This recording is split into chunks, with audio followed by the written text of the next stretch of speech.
One. Hi, everybody.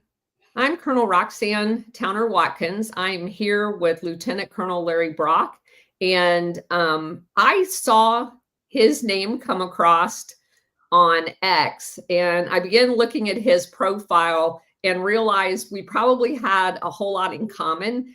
And I noticed that he also had been caught up in the January 6th, which you guys know my neighbors were caught up and just recently got out a couple of days ago. So anybody that we come across that we can give a venue to that was caught up in the hostage taking and what I consider a coup of the U.S. government, I am definitely going to give them the opportunity to come on and be introduced to all of you. So with that, Lieutenant Colonel Larry Brock, I'm going to go ahead and let you introduce yourself and tell us your story. I'd first like to start off with your Air Force career. All right. Well, I grew up in Dallas, Texas, in that area, and received an appointment to the Air Force Academy. I am the fourth generation American military, like most of us probably are these days, but I'm the first officer. I've been around aviation my entire life. My grandfather was in the Army Air Corps in World War II, but then they figured out he was colorblind, so they kicked him out of pilot training. And then my father was in the Navy during Vietnam and wanted to fly, just didn't decide to go to college, so that kind of eliminated that option. So for me, it was an opportunity to go and do something that my grandfather and father had always wanted to do. So I went to the Air Force Academy in 1985, graduated in 1989. I was your usual cadet there, typical fighter pilot, got in a little bit of trouble, marched over 100 hours with a rifle. We call ourselves Centurions, but almost every fighter pilot from the Air Force Academy was a type of guy that would get in a little trouble there. Always tell the truth, always, when it counted, do right. But, we'd bend the rules a little bit and sometimes get caught. So went to pilot training in Del Rio, Texas. Had the great fortune of getting highlighted for doing something a little bit stupid out on Lake Amistad, right by the wing commander's boat. And so that got me recognized in writing. And then every fighter pilot wanted to fly with me. So during pilot training, I was taught almost exclusively by fighter pilots, which I think was critical in getting me to where I was in the top of my class. And I qualified in the top 10, and I received the A-10, which was just a fantastic airplane. My first assignment was overseas at RAF Bentwaters, where I had the good fortune of running into a couple of river rats, specifically a man named Colonel Frank Peck. And he taught me what I needed to do to stay alive, which was basically to fly low and pay attention to what the enemy did. A couple of really good lessons that he said is always think of the enemy as the smartest man alive, and he's dedicating every hour of his life to figuring out a way to kill you. If you will do that, you will stay alive in the A-10. So that was some really solid advice from that man. I did not get overseas in time to join Gulf War I, but I played in pretty much everything else except that until I got out of the active duty, the active reserve in 2007. So a lot of time in Iraq, a lot of time, in Turkey, a lot of time flying, all over places that nobody really wants to fly. So hold on just one second. Are you a river rat? No, I did not fly in Vietnam. So as far as that organization, I should join. I just haven't, just because I admire those men so much. So I really should join that. I just haven't yet. But and where are you located right now? I am in Dallas-Fort Worth area in a city called Flower Mound, Texas. Okay, because I know a river rat guy, Deedle Reed, who is from Vegas. His dad was the last active duty wing commander at Stead. By where they do the air races, where they did the air races. So yeah, it's a fantastic organization. Absolutely. So from there, I joined I went to Pope Air Force Base when RAF Bentwaters closed. Now, again, the military was drawing down during 92, 93, during the Clinton era. So made a deal with the devil to where I could continue flying by jumping with the 82nd Airborne Division as a battalion air liaison officer. Now, at the time, the Air Force took a lot of A-10 pilots and put us in Army units as either air liaison officers or battalion air liaison officers. And I'm going to tell you, as much as we hate it, hated it and we griped about it, it was great because when we came out, we could speak fluent Army. You know, all the whoas, all the grunts, we knew what they meant. You know, we could look at Army graphics and decipher what the commander's intent was. And it made me a lot more lethal in the air as an A-10 pilot. You're kind of cutting out just a little bit. Okay, I really don't know what to do with a mic. I've just bought a new mic, but I'm sorry. That's okay. It's much better now. So I have a very dear friend of mine who just got picked up for group command. That is an air. Well, they call it like surface warfare now. They've changed the name in the Air Force. He's going to Fort Hood. And he was just left. He's at recruiting right now, but he just left Fort Bragg. And went on several deployments there. He was at Fort Campbell, and he's I think a 2003 Academy grad. Okay. I'm just chuckling because you're using the same names that they will be returned to if they're not already. Fort Hood, Fort Bragg. So, yes. I'm not going with the I don't even know what Fort Hood's called. I know Fort Bragg is Liberty, but whatever. Yeah, whatever.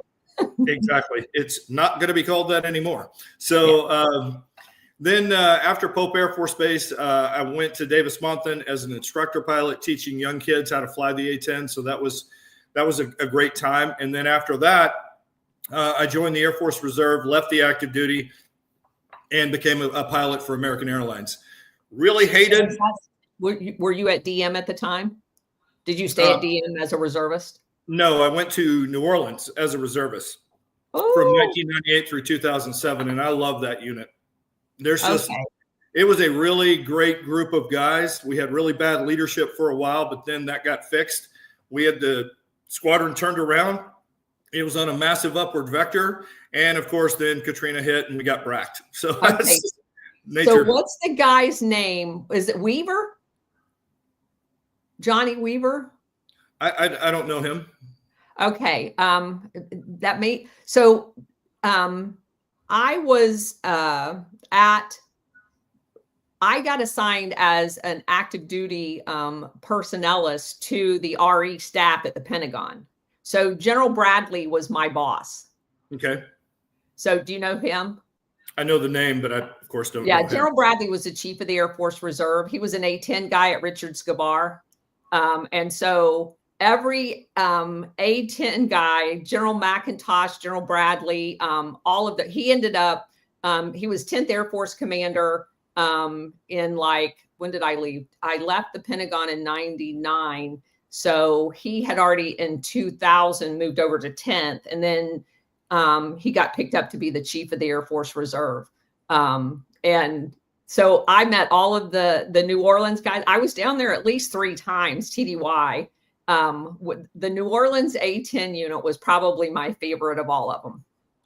We played hard. No, we flew hard too, and we were good at what we did. So again, that was a great time. I do think that I met General Bradley, and that was the Air Force had what was called Project Season, where they would send a new lieutenant back into the reserves. And if anything, it just corrupted us.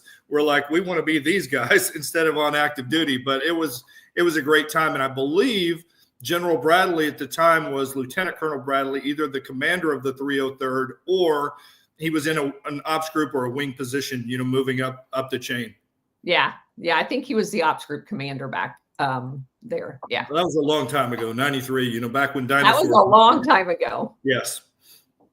So, I stayed in the reserves, obviously, from 1998 through 2007, flying the A-10 down in New Orleans. And then in 2007, I got offered a job. I really did not like working for American, leading a defense company overseas. So I took that and transferred to the inactive reserve, where all I did was recruit for the Air Force Academy and Air Force ROTC. Now, that being said, there were some actually really rewarding moments doing that. I got a call one time after the window for recruiting closed at the Air Force Academy. And I was like, hello? And it was like, hey, this is Lieutenant such and such, and I'm calling you. And I just sent you an email. I need you to read it.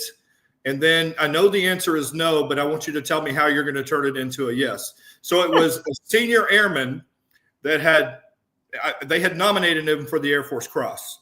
I think it got downgraded 1, but who had done just heroic work that wanted to go to the academy, but it was outside of the window. He didn't have the SAT. He didn't have, the Air Force Academy physical, even though he was deployed in a combat location. So I read the 1732, which was the report from his commander, and said, yes, the answer is no, but I'm going to figure out a way to make this yes.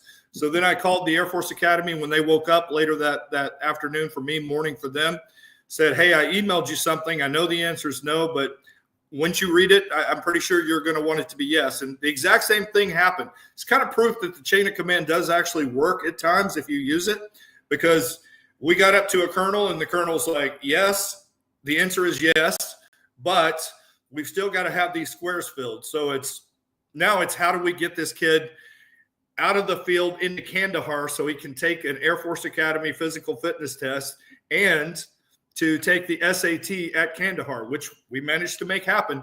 So he was just a great kid. He graduated, went to pilot training. So I'd love to tell you he's flying the A-10, but I don't think he got that airplane.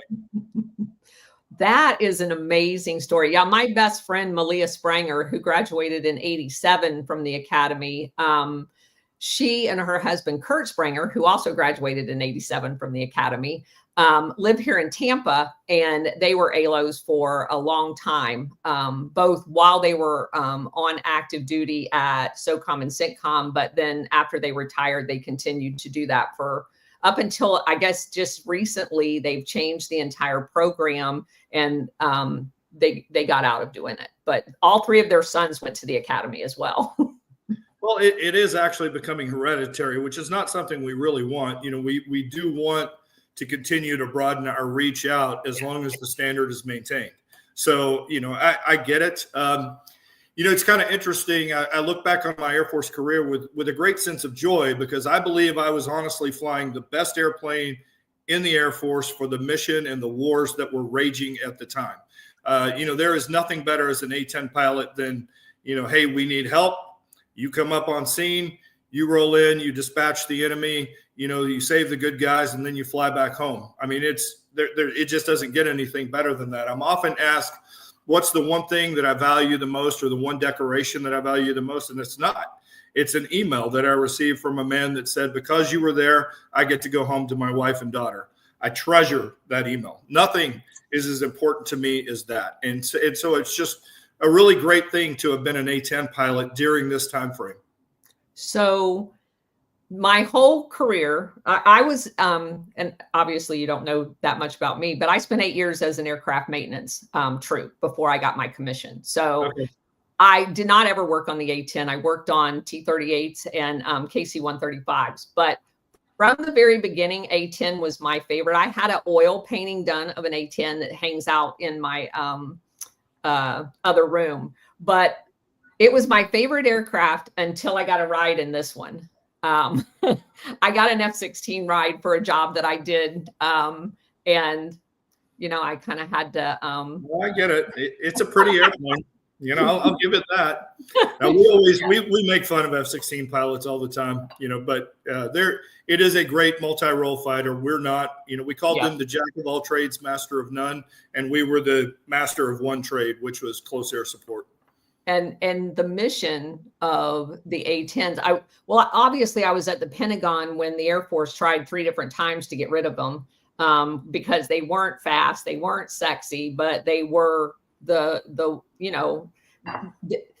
probably the most important, they are the most important mission when it comes to survivability, when it comes to protecting our troops.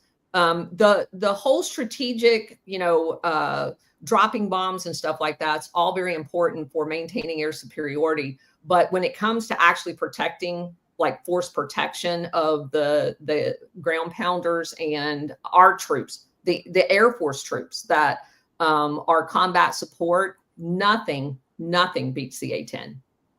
You're absolutely right, ma'am. And thank God for the Army insisting that if the Air Force got rid of the A-10s, then the A-10 budget inside the Air Force budget would have to be transferred to the Army so they could have more attack helicopters. And, that's what saved us in 93. And there have been multiple fights after that.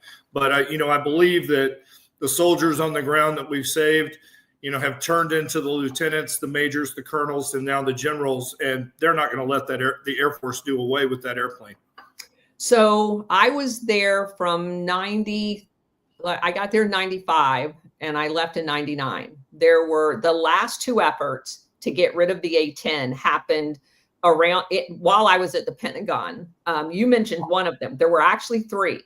The last time it happened, the Congress took the money and told the Air Force, if you ever send this back over to us again to get rid of the A-10s, we're not only going to take the money, we will take another aircraft before we take the A-10.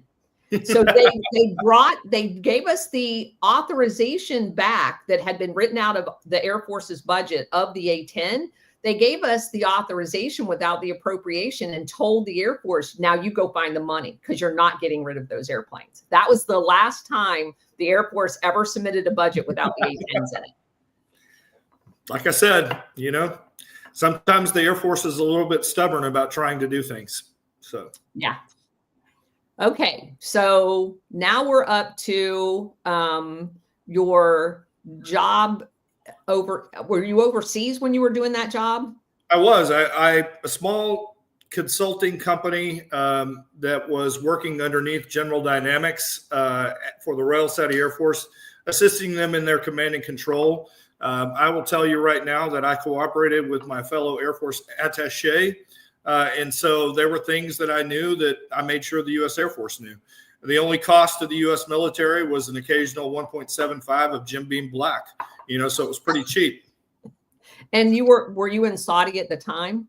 I was in Riyadh, Saudi Arabia. Yes, ma'am. And what years was that? That was 2007 through 2013. So were you there when General Twitchell was there?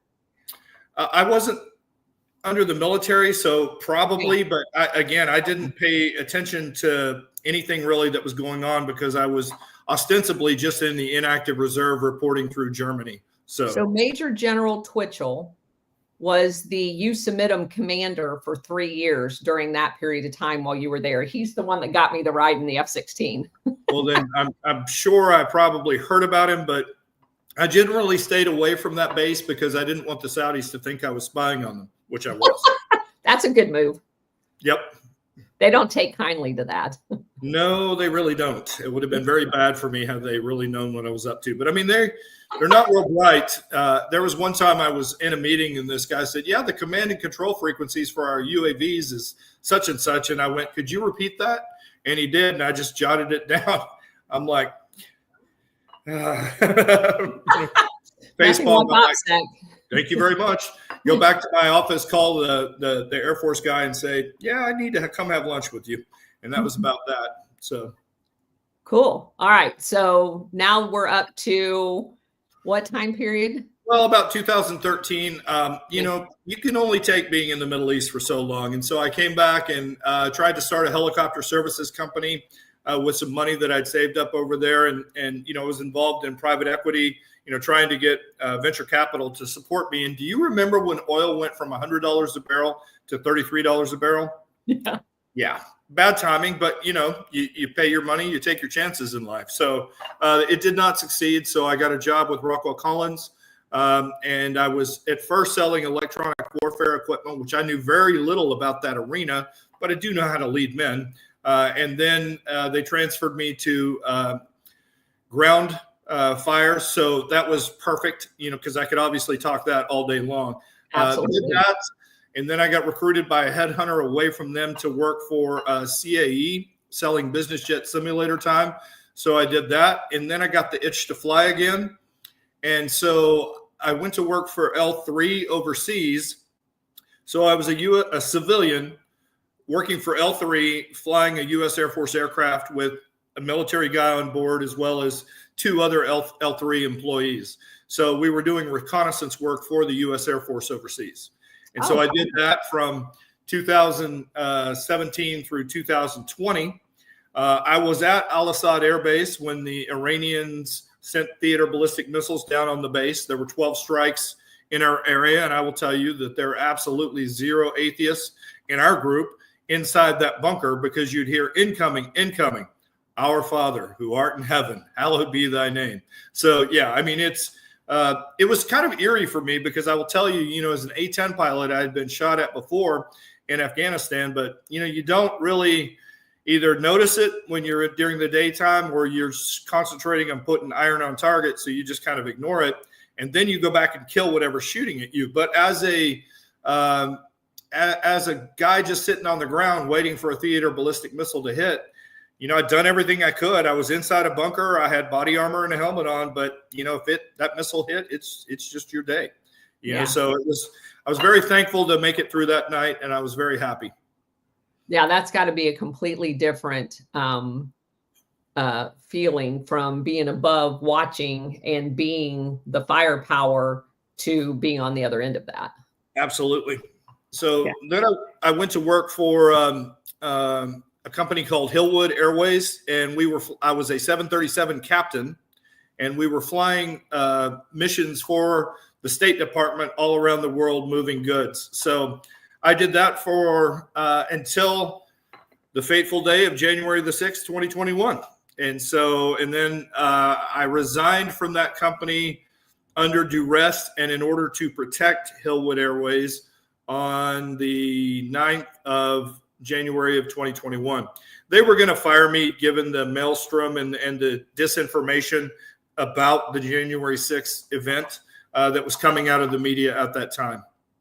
So tell us how you got there that day. Tell us what was your involvement? What made you go? Where did you go? Tell us all about that. All right. So the president asked us to come and peacefully protest. And, I don't care what people say. You will never convince me. I'm absolutely certain I'm right. And I will stick to this to my dying day. And if we had a real investigation into it, it would prove that I was right. But the 2020 election was stolen from the American people. There is no doubt in my mind that the deep state selected a president, Joe Biden, and did what they needed to do to put him in office because they feared a second Trump term, as they should, because watch what happens this time. So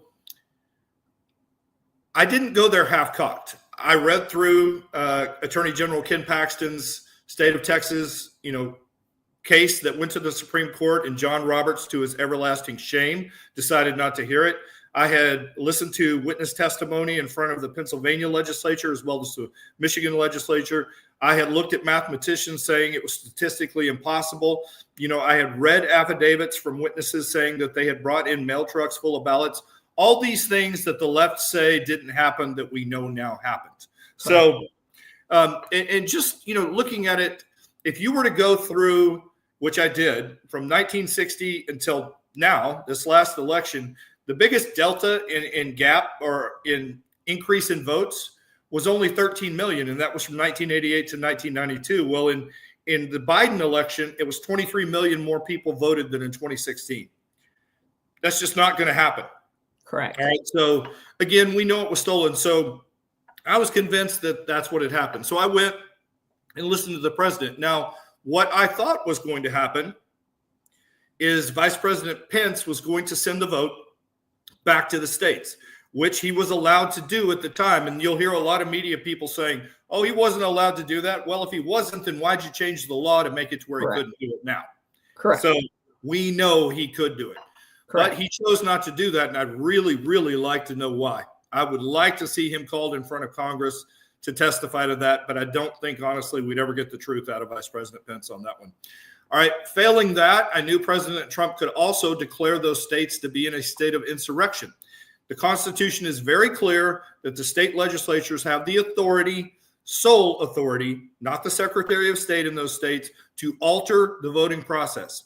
And yet the Secretary of States in the key battleground states had altered the voting process to enable the mail ballot fraud that went on in support of the Democratic Party. So I went there and, listened to the president. I was at the ellipse. I got up at 6 thinking that would, get me through security in time to get close to the president. No, not even close. You needed to probably be in line by about 3 a.m. to get close. So I was standing in the crowd. I would estimate, honestly, and again, I have zero crowd experience estimates. So let's just be honest about that. But everybody has said 500,000 to 1 million. So I'm going to go with the low number. of 500,000. Now, the Dems will tell you a different number, but it was packed the entire ellipse all the way past the Washington Monument. So and that was a pretty wide group of people. So because it was so cold, and then the mayor of DC had not put out adequate facilities, I needed to deviate out of my way when it came time to go to the Capitol. So I deviated pretty significantly to get to a sandwich shop, which was the only thing that was open because most of DC was closed, fearing riots or whatever. So I went there, and then by the time that I got to the Capitol, all the orange ski fencing had been pulled away by a man that was never indicted, never even looked for. And then the Ray Epps breach team had done its job, and both barriers of bike racks had been removed. And so I literally walked straight up the steps of the Capitol up to the upper northwest door. Now, the upper northwest door, anybody that tells you they went in that door and tells you that they saw no violence, they're probably telling you the truth. The violence was on the east side as well as the southwest side. And then the way it's set up, you couldn't see it from where I was because of the rise in the hills, et cetera. So I walked right by 4 riot policemen and into the Capitol through open doors. They never said a word to me. Now, previously, and I didn't know this at the time, 2 people had broken in and kicked those doors open, but I had no evidence of that. Now, there were rioters that were going into the windows to the side, but I'm in a crowd of people. I didn't see people going through the windows. When you go into a stadium the next time for any sporting event, once you're through the ticket counter or showing your ticket, then tell me who was on your left and right. You won't be able to do it. You just don't notice it. So walked through there and then walked into the Capitol. Followed the crowd, all these quote chants of hang Mike Pence. I never heard anything. The only thing I heard was USA and our house, our house. Those were the only chants I heard that day. I never saw the gallows that were built, by the way. Funny that the FBI has never even looked for those people that put up a gallows. I mean, a gallows. You would think that would be significant enough for them to find if people were really trying to do it. And the reason they're not looking is those people worked for the FBI. I'm convinced there's some data on that too. I agree. We spent 2 weeks looking for the guy who put a rope in a NASCAR garage that turned out to be not a rope. Exactly. So again, it just, that and the J5 pipe bombers will be the threads that we pull that will start to unravel the entirety of this entrapment operation. And oh, how the lawsuits are going to roll after that. All right. So went into the Capitol, walked around for a bit, went into the Great Rotunda, took some selfies, eventually went down a set of stairs. There was a group that was confronting a couple of officers. And I walked around that group, and then I had the misfortune of stepping on a set of zip ties and then a second set of zip ties. I picked them both up. Now, my thought process at the time was, I'll just grab these. That way nobody else can do anything bad with them. I had no idea where they came from. They were literally just laying on the floor. And for those that don't believe me, go to LarryBrockJr.com. It's on the website, Patriot Pilot Speaks, and you can see it with your own eyes. I tell everyone all the time, you can look with your own eyes or you can believe the media lies. At this point, I'm done. I'm done trying to convince people, because if they don't want to hear the truth, they're just not going to hear it. So after I picked those up, I walked up a set of stairs, down a hallway, and when I came out, I saw a man in black chasing a man in a coat and tie. Now, another guy right in front of me started to chase the man in the coat and tie, and I grabbed him and stopped him. Said, no, we don't do that. And then I got in between the man in black and the man in the coat and tie. Now, it turns out the man in the coat and tie was undercover officer Nairobi Timberlake, who testified in my trial that I protected him and his partner. So that really happened. I walked around a corner. Now, here's the one thing I wish I hadn't done. I grabbed a set of keys and tried to open a door. When the door didn't open, I set the keys back down on the desk and walked away from it. Didn't kick it, didn't try to force the door. You can say, well, why were you trying to open a locked door? I really just wanted to see what was behind it, but that's wrong. I shouldn't have done that. All right. And then I walked downstairs and I saw a man that was sitting in Vice President Pence's chair. Hold on just a second. Your microphone's chopping you up again. All right. I'm sorry about that. I walked downstairs and saw a man sitting in the Senate in Vice President Pence's chair. And I walked onto the floor of the Senate and told the man to get out of Vice President Pence's chair, that it didn't belong to him. It belonged to the vice president. And then, there were some people that were talking about trashing the place. I told them not to do that. There was a man that wanted to steal something out of Senator Romney's desk. I talked him into just taking a picture of it. I picked some papers up off the floor and set them back on Senator Sinema's desk. So that's pretty much it. Then when I left the Senate, I found an officer that was extremely tall. I'm 6'3", and he dwarfed me. He was in riot gear, and I said, "Hey, I'd like to leave. Can you tell me where to go to get out?" And he goes, "I'll walk with you." So he and I walked down the hall, talked just as you and I would walk down the hallway anywhere talking. And then he took me behind a line of officers, and I moved through the line of officers around to, on the video, it's the left in the video, but it was my right. And I had seen a man confronting the officers that was shirtless. So I put my arms around the man and say, "Hey, no, let's not do this. Let's leave." Now, again, Colonel, all of this is on videotape. All of it can be seen with your own eyes. The judge saw all of this, and yet he still convicted me. So the things I was convicted of, and we'll get to the trial in just a second, were the felony 1512C2, which is obstructing Congress, and then the host of misdemeanors that everybody got: entering a restricted area, parading and picketing, disorderly conduct, and then there's a couple of others, like being on the floor of the Senate, on the floor of Congress unauthorized. So again, what you have is lateral overcharging by the Department of Justice. It should have been a simple trespass charge, especially given my conduct that day. But it wasn't. So now I came home on the 7th, and I was very happy to make it home, because when I saw the news that night, I knew how bad it was going to be. I went and saw my son because, I'm divorced, and Thursday night was my night to see him. And that's one of the last few times I've been allowed to see him because of an activist Democratic judge here in Texas that believed the narrative that I was a violent J6 insurrectionist. So on the 8th, I took my weapons and I gave them to someone, saying, this is going to be bad, and I'm not going to allow the FBI to confiscate them and lay them out like I'm some, gun nut.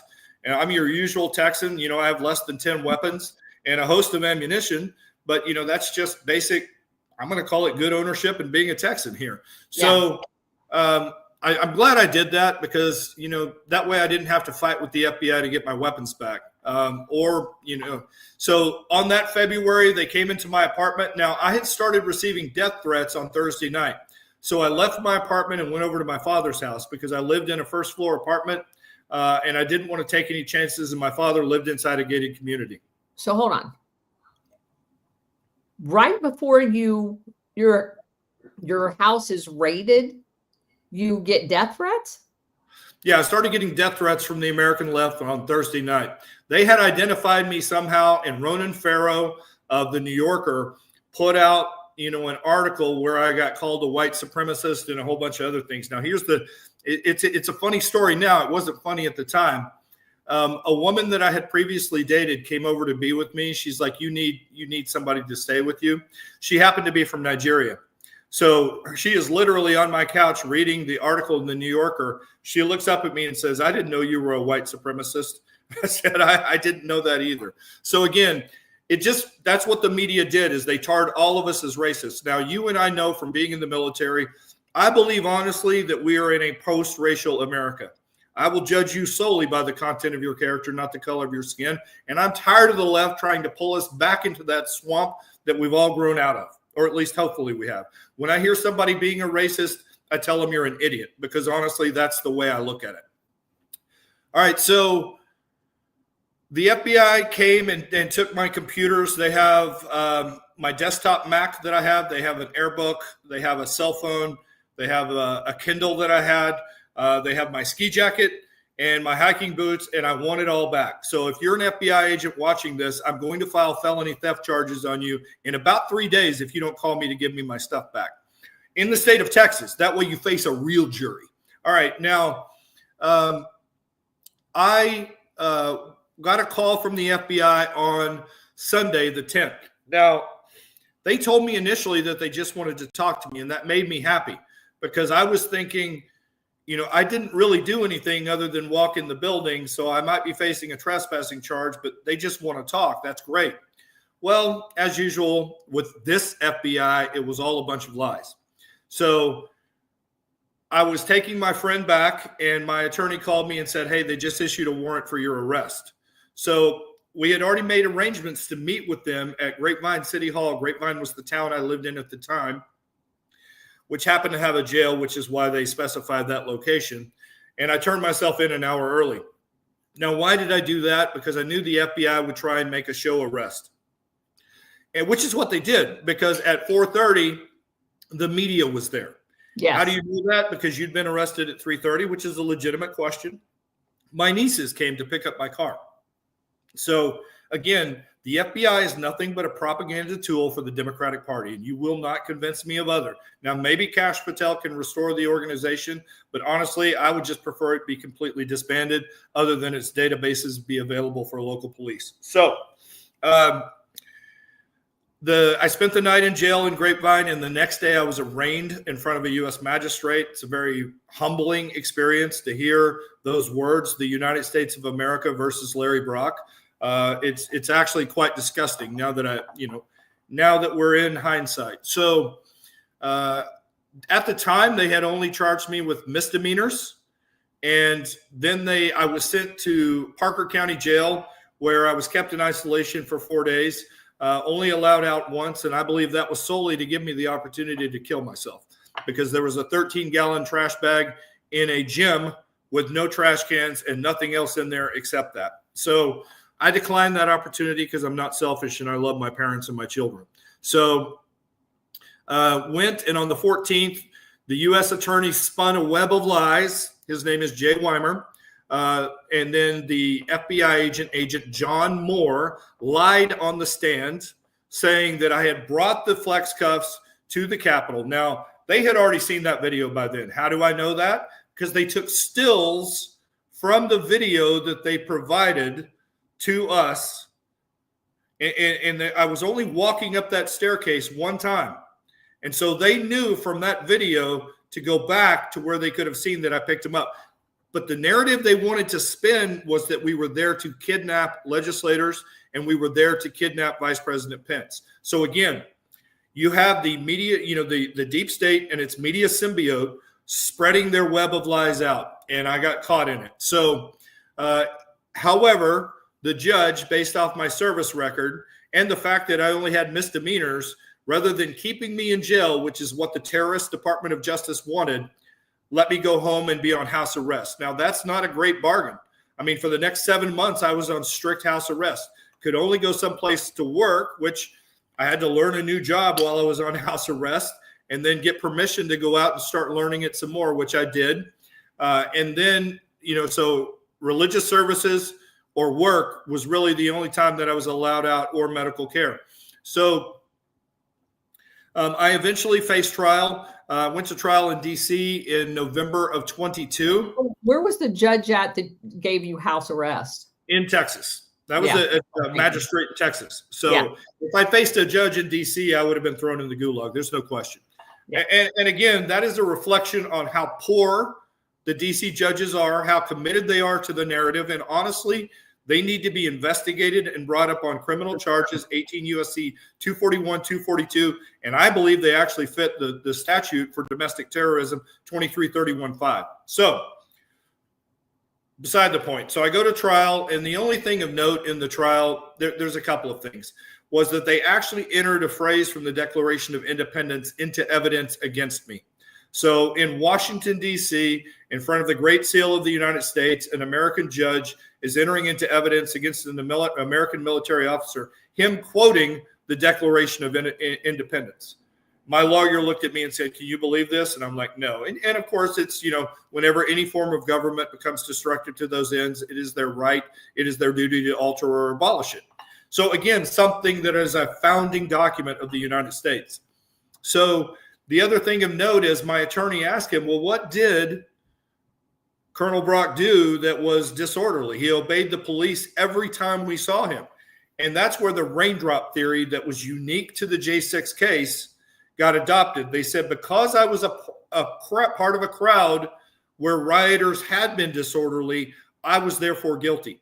So mass guilt is absolutely anathema to the American system of justice. And, you know, I have always maintained that a man's purest measure of his intentions are his actions. And on that day, I walked through open doors. I protected police twice. I calmed the rioters down. You know, if you want to call them that, I called them protesters. You know, I kept things safe. I don't know what I did to merit a felony conviction, but sure enough, I was found guilty. I was sentenced in March of 2023, and I had to report to the Springfield, Missouri federal prison in May. Now, something that's not real known or well known is Chris Wray had designated us as domestic terrorists. And because he did that, I had my pilot's licenses revoked. You know, we were not allowed to go to camps. We had to go to a low prison. So that's them increasing our punishment from what a normal felon would get. So you have people that had dealt heroin that were in camps, and yet J6ers that had walked inside the building had to go to a low because of the, quote, public safety threat that we posed.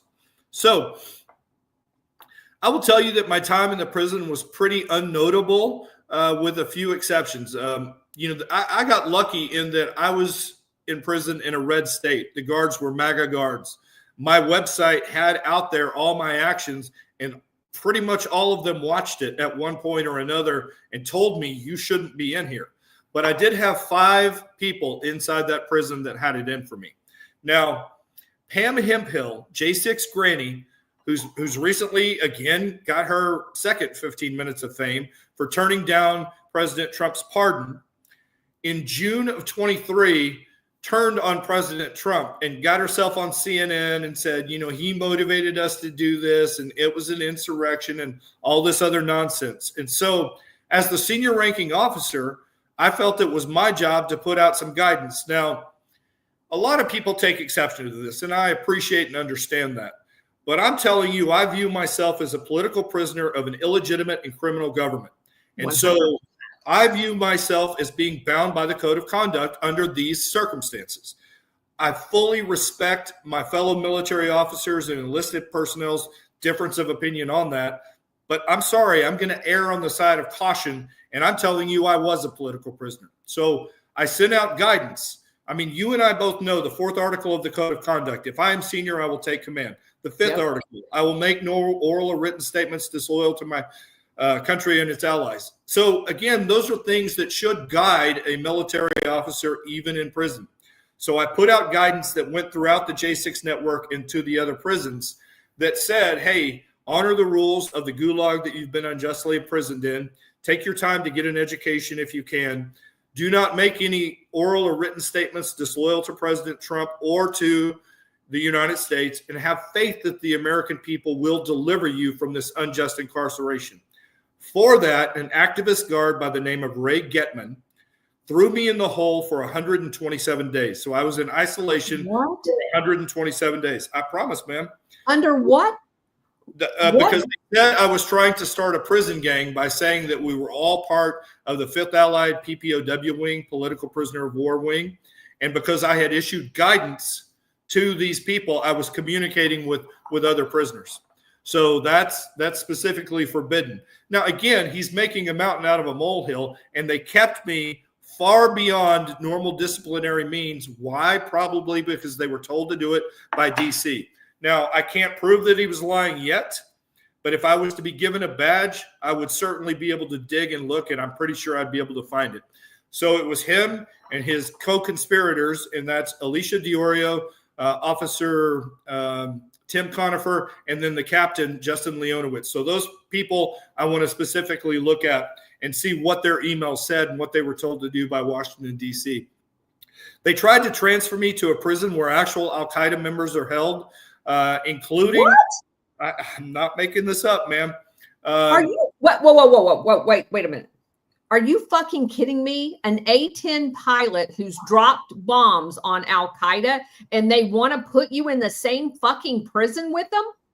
Absolutely. It's called the Communications Management Unit in Terre Haute, Indiana.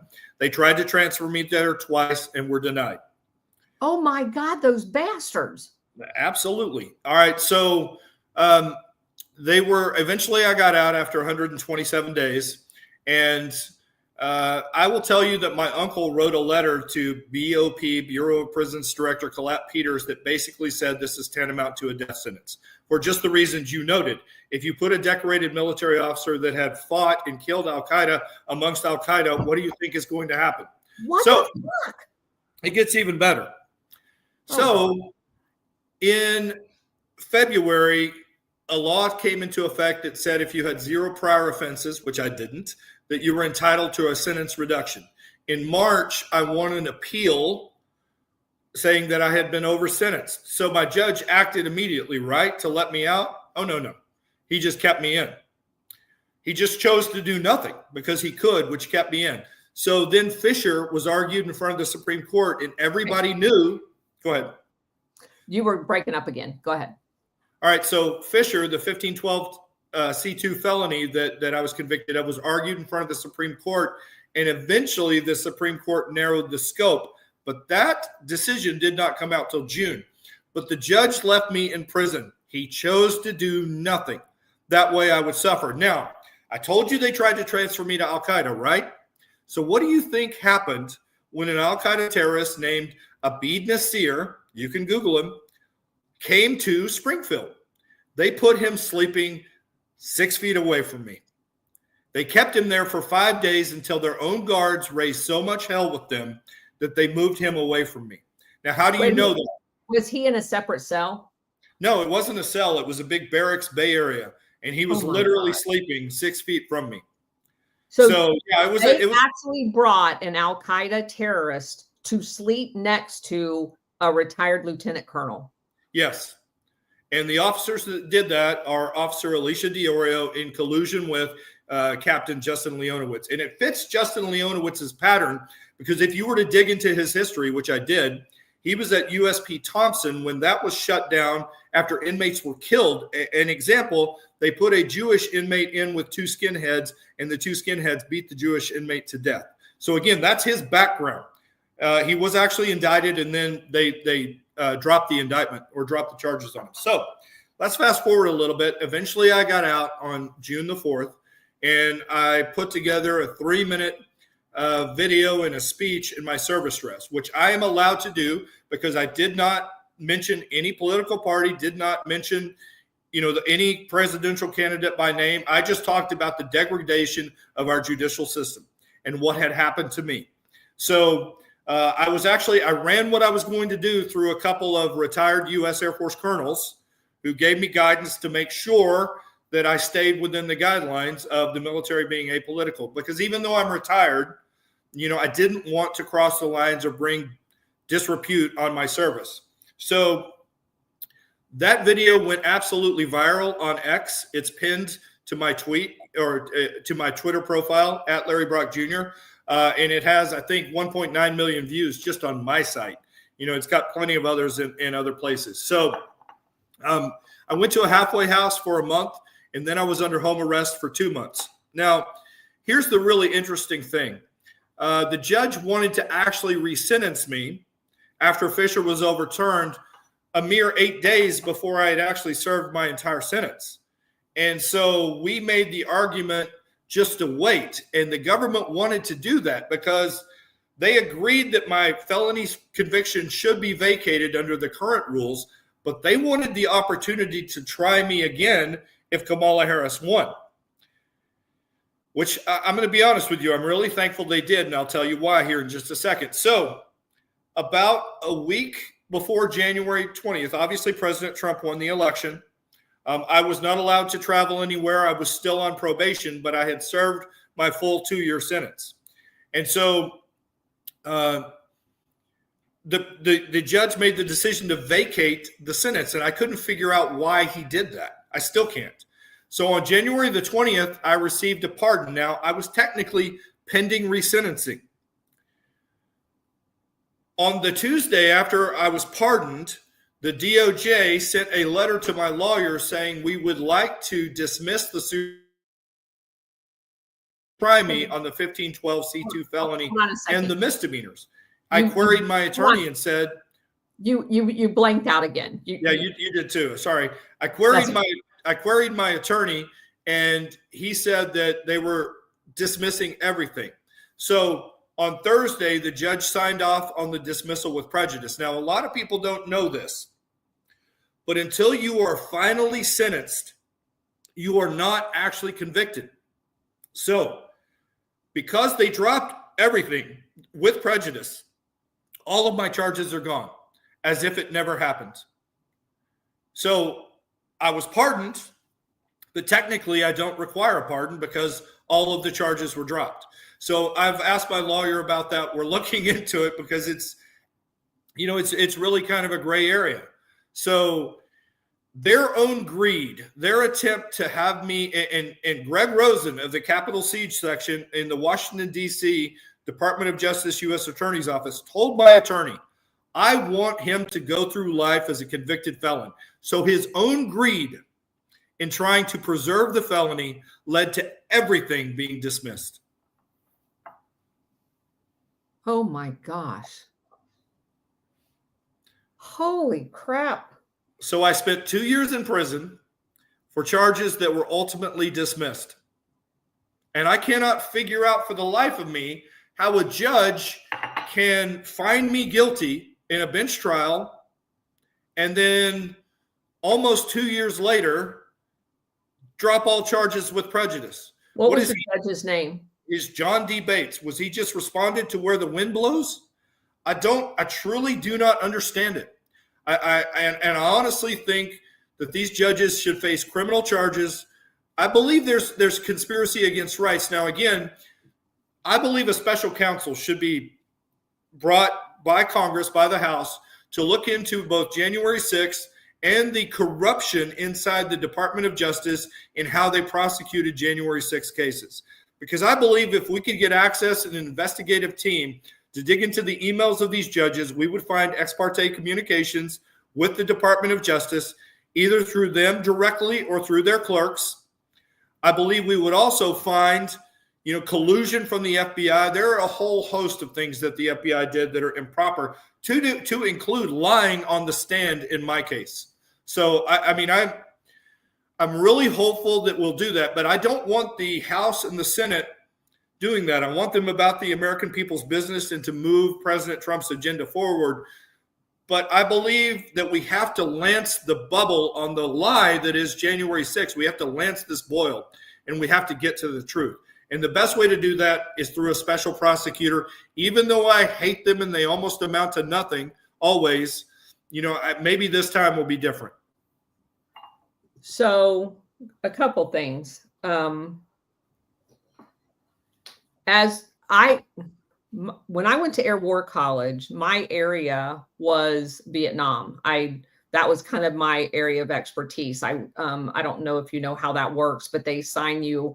You get to pick your area. And because I came in right after the Vietnam War, in 79, I'd done a lot of reading. I'm a big reader, did a lot of research. And so that was kind of the area that I wanted to specialize in. And I actually went on a trip to Vietnam. All of my year-long worth of research was focused on that. So I know quite a bit about the Phoenix program that was set up by the CIA and implemented after 9/11. The Phoenix program came to the United States with the formation of the what do they call them? There's cells, centers, fusion centers. The fusion centers of the FEMA are the exact parallel to the area regional cells that were set up in Vietnam. The restriction of travel, the ID checks, the destruction of villages and moving people into. So all of those things are playing out here with the smart city. We're on a much slower timeline because we all have guns.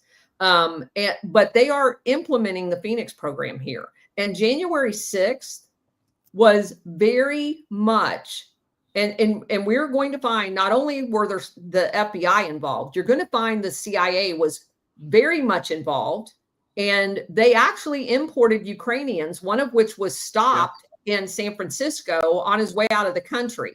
So many of those people that were in that crowd, that goes back to the question I asked you before we came on camera.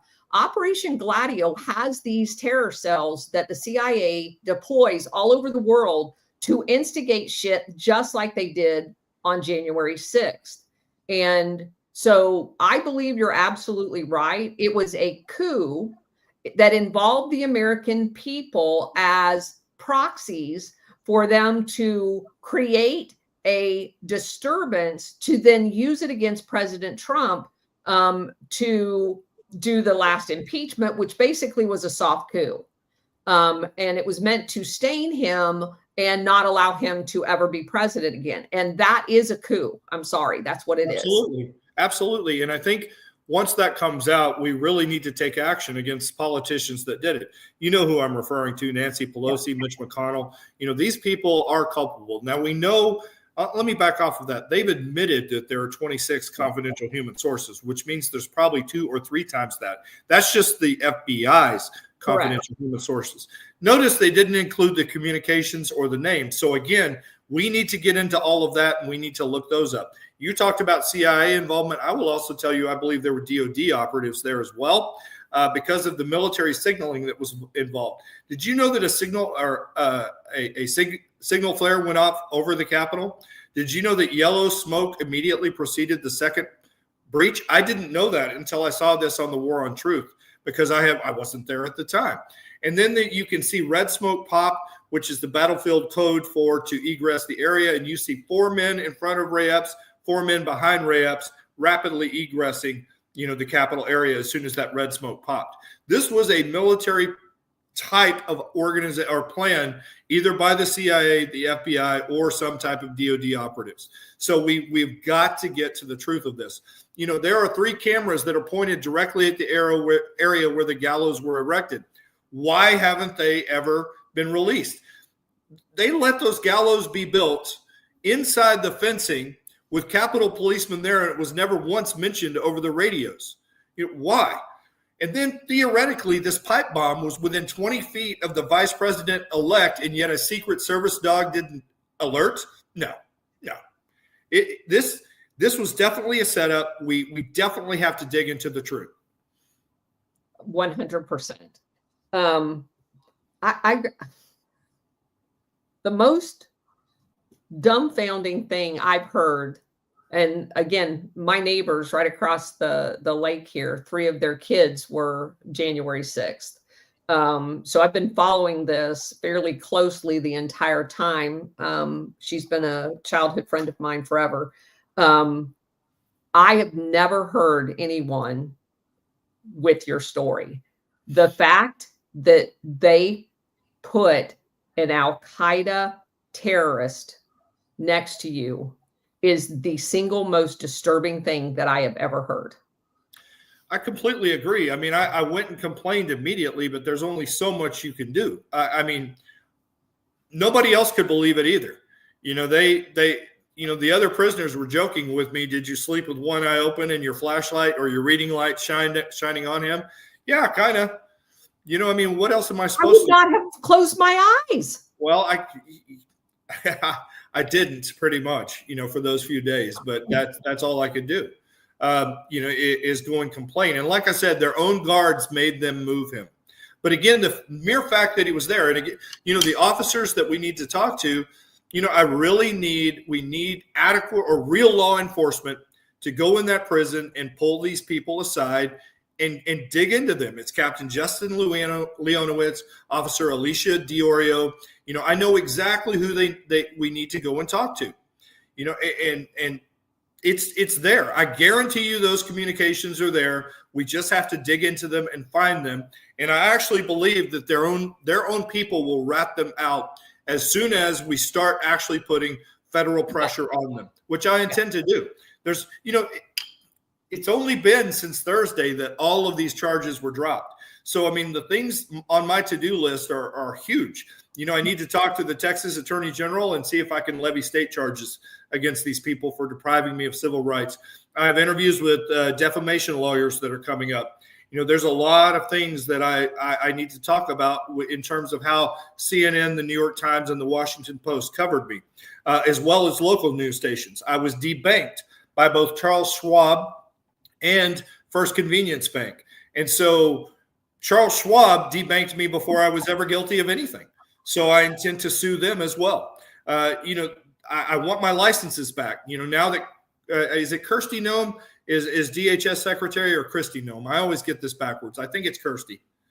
Christy, anyway, Christy Noem. Okay. So now that she's in charge, I need to find out, or, you know, as soon as we get a real FAA administrator in there, a new one, then I'm going to try and get my licenses back. And then I need to see if I can get my old job back. So well, if you have no charges, how could they not give you your license back? Well, you remember, your licenses are issued at the pleasure of the government. You're absolutely right. Well, I mean, I don't think I even told you this, but they also put us on the Quiet Skies list. The same thing that they did to Tulsi Gabbard, where we were designated as terrorists. And so it really, like, I will not fly because it is a 4 to 5 hour process to get through security. And I have no guarantee I'm even going to make the flight. It's that painful. And, you know, it's just another example of how the Biden administration did everything they could to make our lives miserable. I'm blown away here. I'm very rarely ever speechless. I'm blown away here. It is a crazy story when you look at it and what they've done. You know, and that's why when J6ers talk about the need for restorative justice, you know, it honestly has to happen. You know, we are actively pursuing and putting together a class action lawsuit against the Biden DOJ. You know, unfortunately, it's going to be against the Department of Justice. And people justifiably say, you know, why should we pay for what they did? Well, you had no problem really with them when they were persecuting us. So, you know, we need some type of system to make sure every license is restored. We're wiped from every database, you know, that all of our lives are restored. And I'll be honest with you, ma'am. I mean, I lost a $200,000 a year job. Right. Because of their charges. If they, you know, had just said that people were inside the Capitol and shouldn't have been, then I might have been able to keep my job, especially when the truth came out that I was actually trying to protect officers inside there and we're trying to keep people for being, you know, respectful and doing the right thing. I think I would not have lost my job. So I'm going to go and ask for it back. You know, it's up to my employer whether or not they let me have it. I will tell you, I am now very politically motivated.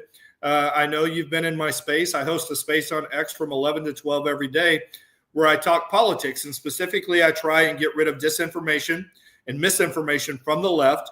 And I try and advance the conservative cause with people. And that's what I'm going to do. I'm also actively exploring running for state government in Texas. I encourage everybody now. I'm no longer a participant. I'm sorry, let me back up. I'm no longer an observer of the American Republic. I'm an active participant, and I'm doing everything I can to dig into my local Republican Party to support my politicians, my agenda, and move the ball forward for the American people in my own little area, because that's how it all gets started. And isn't that kind of the interesting thing? Because this is one of the top level observations that I've made in my research of Operation Gladio is all of these coups that we created all over the world. And there's, you know, millions of dead people as a result of installing all of these fascist dictators. What it did is radicalize the people in these countries in opposition to the United States. We didn't win hearts and minds like it was. And you just described on the opposite side, that the process of trying to come after people, just like we have done overseas, radicalizes you to be more active in defending those freedoms that you you lost for 2 years. But you almost lost forever because of a felony conviction to never be able to have a firearm, to never be able to be part of, yeah. So it does, in fact, do the exact opposite of what I don't think, you almost get the impression that they think they can break our will. I think they absolutely thought that. I think they thought they could break President Trump's will, but, boy, they're getting it with both barrels now. We just have to get Kash Patel over the line. We have to get Tulsi over the line. And then I think we're going to start seeing things come out. I truly believe, as you probably do, that once the truth really comes out about what happened with John F. Kennedy, people are going to start taking a really jaundiced eye. And if it comes out that they also killed Martin Luther King, it's going to be dramatic changes to how the CIA is allowed to operate inside the United States. It's truly terrifying to think of Kamala Harris being the president with AI supporting her agenda. I mean, honestly, it would have been exactly like 1984 had we lost this election. We were on the edge of an abyss, and the American people wisely chose to move back from that abyss and move the pendulum back towards individual liberties. That's the other thing that I'll tell you that I'm most disappointed in. I always believed that our court system would protect and preserve individual liberty. That is completely not true. We need very systemic court reforms.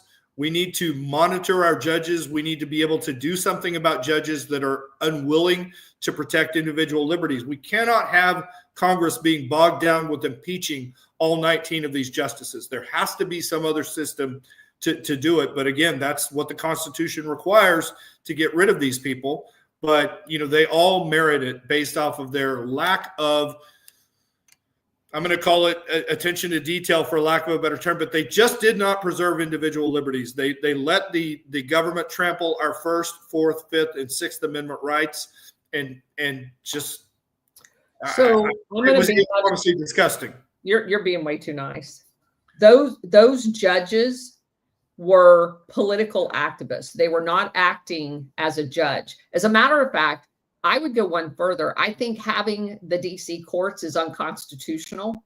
There is absolutely no ground to stand on to have those courts in DC. I believe they were set up for this exact purpose, because the way you compromise, I mean, it's the same thing with the FISA court. The entire thing is broke. The investigation into it was released. They did absolutely nothing proper as far as getting all of the background information on the warrants, the FISA warrants that was given against the Trump campaign. Every single one of those folders were empty. They did no due diligence, and every single one of them went through the FISA court, which was basically made up of the DC court. So in every case, the DC court is a bunch of political hacks that are part of this mafia that has been installed in Washington, DC to destroy America. Absolutely. And, I sometimes wonder, why we can't just structure them out. Just in the next bill, eliminate the DC circuit in its entirety absolutely. From a financial savings standpoint. And there's no reason we couldn't do that. And I hope that they do. Screw the financial savings. It's unconstitutional. I'm completely on board. I absolutely agree with you. It's just President Trump has his work cut out in front of him to get this deep state to heal. He does. And I think when we start firing people, we will actually get some forward progress on that. But, we haven't really done that yet. We've got some people on paid leave. But, when I start seeing these people that abrogated our rights in leg irons and handcuffs with a belly chain, like my parents saw me, then I'll know that we're getting serious about returning justice to our land. So wait a minute. You went to turn yourself in and they still put you in leg irons? Yeah, my parents saw that, yes, to transfer me to the Parker County Jail and for arraignment. And then when I was finally let out, in that hearing on the 14th where the DOJ wanted me to stay in, my parents saw me in an orange jumpsuit, with leg irons and a belly chain and handcuffs. Those bastards. That's exactly what they are. And they need to be brought to justice. So I want to read you a couple of comments. Kathy Smith says, this man's a saint. She also said, literally feel sick about the treatment of this patriot. May God bless him generously and his family eternally. Just a Farmer said, we definitely need to get to the bottom of this and justice needs to be metered out. Dawn says, everyone in DC needs to be cleaned out. They need an enema in the worst and the most, definitely, absolutely. Every one of them gone. God bless you, Lieutenant Colonel Brock. Thank you. God bless you, sir. So everybody, yeah. This was a coup d'etat utilizing narrative scripts and techniques from Gladio and Phoenix. That's one of my followers, obviously, Extreme MAGA. Yeah, I'm literally blown away by your story, Larry. Yes, ma'am. Well, tell everyone I said thank you. I'm doing what I can. Again, just because bad men and women inside of our government act poorly doesn't mean that the system's not right. I still believe in our country. I still believe in our Constitution. We just have to restore what they have tried to take away from us in terms of individual liberties. I couldn't agree more.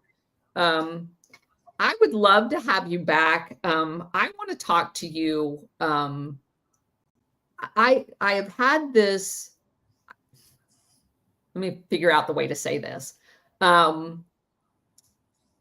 Most of the people, and I think you're ideally suited for this actually, based on most of my friends are too hot-headed to be able to have a conversation that I want to have, but it really needs to be with someone with operational experience to talk about some of the Operation Gladio aspects of things that I've uncovered, that because you've been deployed in operational, you've looked,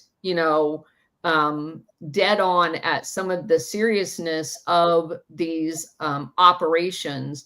I would love to be able to have a couple of shows with you that kind of dissects, maybe one in Latin America and one in Asia, that would kind of go over some of the details of the CIA operations, and probably ones that most mirror what happened on January 6th. And there's a couple of them, like what happened in Chile in the lead up to the election there, where they basically tried repeatedly to overthrow, to stop Allende from becoming president, and then eventually murdering him after he did become president, and kind of walk through some of those things with your experience living all over the world or deploying all over the world. Especially some of the interesting aspects that a lot of people probably didn't catch about some of the flights that you talked after you retired, I think would be very helpful from that perspective, to get your feedback on those. Yes, ma'am. I'd be happy to join you again. Okay, awesome. So we'll get together and set that up, and I'll kind of give the overview, and then ask you what, from an operational perspective, I'm going to ask you to kind of put yourself in the operator, which of course, unfortunately, is the CIA in this situation, and have you kind of walk through the other side of that. Because I think it would give the audience a much better perspective of, and also be able to translate some of what has happened outside the United States to show the parallels, especially since you've lived one of them, with what is actually happening here. Because that, to me, is the most disturbing part of all of this. If you go back and you look at the soft coups that happened on Trump, both with Russiagate, the leaked Ukrainian phone call, all of those had a CIA agent or asset at the heart of every one of them. Gina Haskell over in the London station, when they were setting Papadopoulos up, and all of that all happened in London. And she was the station chief in London when it was happening. Yes, and then you go to the Ukrainian phone call, and you have that dumbass Army Lieutenant Colonel dipshit Vindman, and Eric Charamella, who was McMaster's aide. And Eric has already been identified as a CIA. He's literally employed by the CIA. Yes, ma'am. Yeah. And so I just think it would be a great tag team to be able to look through some of those things and get your perspective on them. Yes, ma'am. Awesome. All right. So let's see if we got any last ones. Bridget is one of my helpers, and she's like, oh, that would be so awesome with bombshells going off. All right. So yeah, everybody seems to think that's a great idea. So thank you again for your time, for being here. God bless you. God bless you. My heart breaks for you, your family, your mom and dad, especially when you talk about, and I'm a first generation military person. Nobody in my family had ever been in the military. I know the traditional, just from my friends like John Reed and Malia. Her dad was a Navy dentist, and his dad, and it goes back, and I understand those generational families in the military and what patriotism and all of that stuff means to them.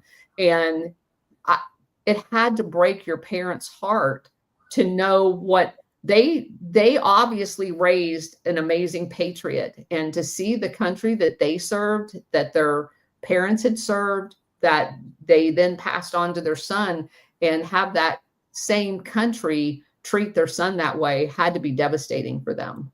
It was, man. But, again, all thanks to the American people, our faith is being restored. We've got a president that's doing exactly what he said he was going to do.